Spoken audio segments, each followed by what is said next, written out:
Greetings, Kobolds. Today we're going to be taking a look at some of the awesome Midgard products made right here at Kobold Press. So, let's jump right into it.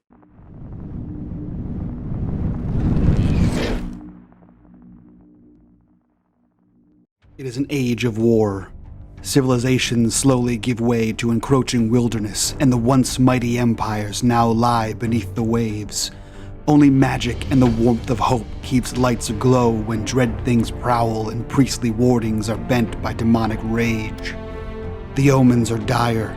The road to the Shadow Realm are open again, and the Fae have returned to claim their ancient tribute. In the north, giants prepare for Ragnarok, while the goblins in the west grow restless. In the Crossroads, the shadow of the vampire princes falls across the land. The World Serpent is stirring, and not even the all-knowing Baba Yaga can say what will happen next. Now, more than ever, Midgard needs heroes to stand against the darkness, driving it back with spells, steel, and cunning. First up, we have the Midgard Worldbook.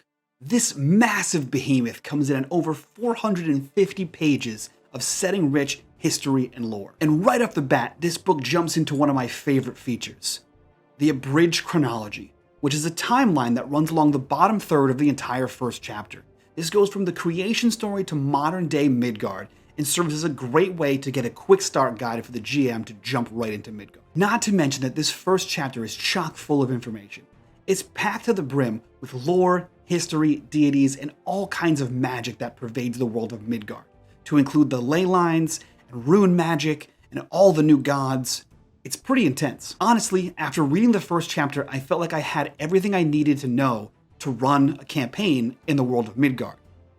But that was just the first 40 pages. And honestly, that's how every single chapter in the book makes you feel. Chapters 2 through 11 take a deep dive into each one of the regions of Midgard. They examine the history of the realm, its inhabitants, its governance, and an in-depth look at every one of the major cities and towns inside the region. Every single one of these chapters leaves you feeling like you have all the information needed to run a full campaign inside that region.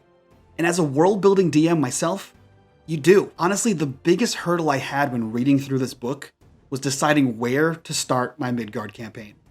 Each one of these regions is so rich and so unique and so different from the last one that it makes it very hard to figure out where you want to start. You can have a high fantasy campaign, you could have a grimdark campaign, you could have, man, so many different kinds. It's really hard to pick. Now, chapter 12 takes a break from the physical and jumps over to the metaphysical. We start talking about the deities of Midgard. This chapter contains a list of every single one of the gods, what their tenets are, how to worship them, what their temples look like, and it really goes in depth on each and every single one of them. But what I found truly interesting about chapter 12 is the concept of masks. It works similar to the way Norse gods, Greek gods, and Roman gods all kind of sound the same, but they're completely different and they're called by different names. Any one god is thought to have multiple faces or masks in different regions. They're thought to be known by different gods. So despite the fact that there are something like 30 gods in the back of the book, there could only be 1, or 2, or 7, or 10, or 15. And it gives you a lot of area to play with as the GM. This adds a huge air of mystery and secrecy to the gods, hiding their true intentions and adding a layer of ambiguity that's super fun to play with as a GM. Honestly, this has been one of the most comprehensive setting books that I've ever had the pleasure of getting my hands on. It contains more than enough information to run a campaign in Midgard.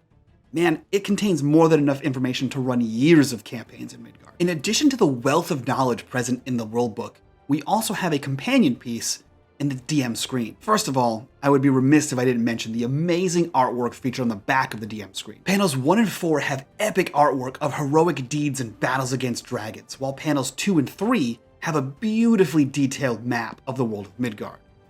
Now sure, as the GM, you won't get a lot of time to appreciate that, but every single time one of your players asks a question, checks a roll, does some role-playing with the GM, they get to look at this and see how cool this screen is and the world of Midgard is. But let's bring it back to the flip side. The first panel contains a whole slew of information. It's a lot of the more commonly used, but also commonly forgotten or misinterpreted rules present in 5e. This makes it way easier to see at a glance rather than flipping through the pages of multiple books to find out what the rule actually is, or making one up on the fly. Having this keeps the flow of the game going. The second panel, similar to the first, has a lot of the rules for athleticism, that are used often in the game and either made up on the spot by the GM or again, flipped back in the book to find, to include things like running, jumping, climbing, swimming, anything that's like strength-based. This panel also has a very detailed description of all of the 5e status conditions, what they do, and how they affect your character, as well as a new status condition unique to Midgard, called the Shadow Thrall. Now the third panel is one that I use all the time. This has a very comprehensive NPC building guide, where it has tables for your class, your race, and then modifier for each one of those that will affect their social standing in the world. So not only do you get a picture of a person, you also get what they might look like, whether they're rich, poor, etc. And lastly, the fourth panel, which is my favorite, has another unique aspect of Midgard, the Ley Lines. This panel contains 4 tables that list the various effects that can happen with your proximity to ley lines and the different power levels of those ley lines. These magical ley lines course all across Midgard and can affect everything from the way spells are cast to where cities are built, and it's a really cool aspect of Midgard. And I love seeing it here on the DM screen because it's super useful to have at a glance. Speaking of these powerful ley lines that course throughout all of Midgard, let's talk about the heroes that wander all throughout Midgard. This third book is called the Midgard Heroes Handbook, and it serves as your player's access to the world of Midgard with everything they need to know about races, classes, spells, and all of the fun things that make their characters their characters. This book opens with a few pages about the lore, deities, magic, and the regions of the area.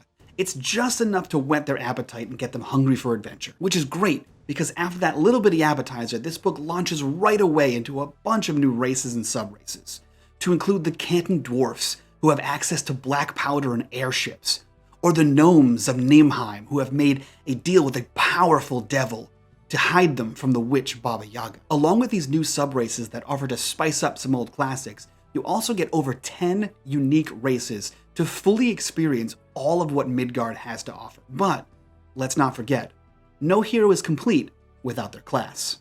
And here, you aren't left wanting either. With dozens of new martial and roguish archetypes, clerical domains, arcane traditions, warlock packs, druid circles, and sorceress bloodlines. Like my favorites, the Edgit, rune magic, and geomancy. But we're not done here. The final 100 pages. Yeah, that's right, you heard me. 100 more pages left. These pages contain new feats, backgrounds, new spellcasting rules for geomancy, for rune magic, and a cartload of new spells.